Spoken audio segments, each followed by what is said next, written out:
Peace. This is a meat and potato sorcery production starring myself, the Water Alchemist, and I want to talk about Christians versus Luciferians and why your magic is not really working. Let's deal with the first topic. What separates Christians from so-called Luciferians? I say so-called because there's this tendency, and I even noticed it amongst some occult neophytes, that they want to be like, what's the difference between Satanists and Luciferians?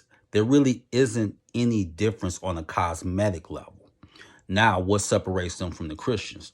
Well, Christians depend on God just about for everything. Don't believe me? Thank God I got me a new job. Thank God I got this house.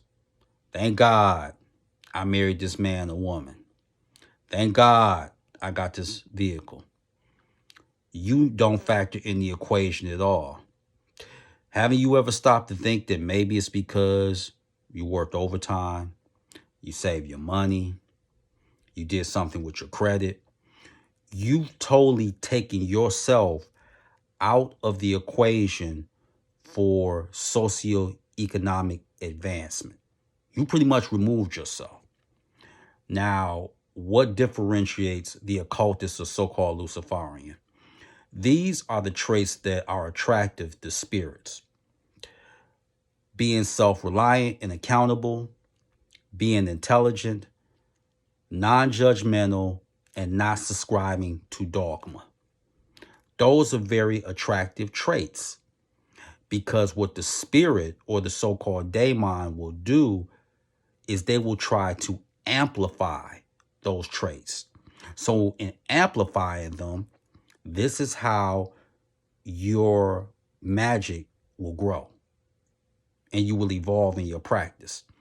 The reason that many of you that are practicing magic, where you have hit and miss, this is what a lot of occultists not going to tell you, but mentor's I'm going to level with you.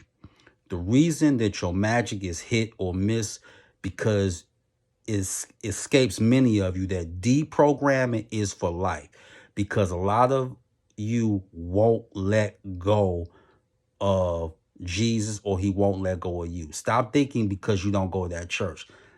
That's inconsequential. I've said that over and over again. I guess people don't want to believe that. Then can you be a Christian, and then can you be a magician? Then you're not consistent because you start feeling bad. Magic, you have to be disciplined and you have to be consistent.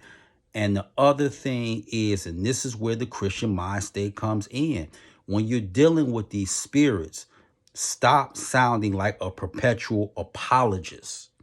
Don't do that. I'm going to give you a human mouth breather example. That's like you're dating a man or a woman and you're constantly asking them, you love me? You really love me? We together? We going to always be together, right? Ain't nobody else. You don't think that's going to be a turn off after a while? You're supposed to be secure, and spirits don't want you to be arrogant, but they want you to have this security. Both of us are going to make this happen. You do your part, I'll do mine. That's how it works with spirits. So when you approach it like that and you're consistent, then you will go. But don't be turning and looking around all the time like, oh, well, I didn't expect this, and you're not like how it's been put forth to me. I want to hip everybody to something. Everybody has an agenda when you're fighting a war. And the other thing is, people say, well, Lucifer fell. Lucifer didn't fall nowhere. Lucifer descended. Yeah, he fell all right. He fell on the sword to make sure that people could come into their own being. Lucifer never at any time was subservient to Jehovah. He wasn't. Not at one time. Just like the whole thing with Moloch. And you take away the Bible, where did Moloch kill? I've had disagreements, respectfully, conversations about that. Show me where Moloch killed children other than the Bible, because there's no archaeological evidence that will support that. Same thing with Lilith. Same thing with Baal. Same thing with Dagon, who's supposed to be evil. And Dagon was there at the beginning when things happen. Don't think that a so-called celestial family squabble is turned into everything that you see now. Just like right now, there's a campaign through the Christians where the Eternals, by Marvel, of course, is evil. Now they're going after Miss Marvel. Miss Marvel is against Christianity. You see what I'm saying? Is that when you're dealing with the occult, they teach you to be dependent on yourself first. And then you're going to have backup. They're not saying, hey, just lean on me. I'm a jealous God. Don't be around anyone else. Don't subscribe to anything else. You know what that makes you? That makes you a prisoner.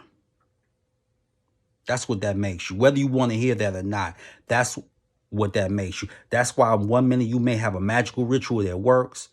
Then you may be in what I call the magical drought, where you give your attentions, you do all this, and then your spells, they still don't work, or it's temporary because you spending too much time thinking about Jehovah, Jesus, consequences, karma.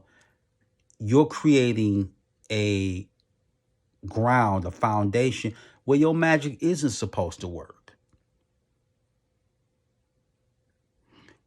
When you abandon that and you stop having all these asinine questions, your magic is going to go to the next level. And then there will be spirits that won't even tell you. They will give you creative ideas and take you to the next level. Not saying you don't have the talent or the ability. They're just taking you to the next level. So that's something that you need to know. And that's the real difference between Christians and occultists. Christians want to be in prison. Occultists don't. They spend a lot of times thinking about a prison break. And soon as you turn your back, occultists know no security system is fail-proof. There's always a way to get out. But getting out is up to you if you stop thinking about getting out all the time. You don't think, you do. And you don't ask for permission to do it. So with that, that is your meat and potatoes sorcery for the day. I am the Water Alchemist. Be water, my friends. Peace.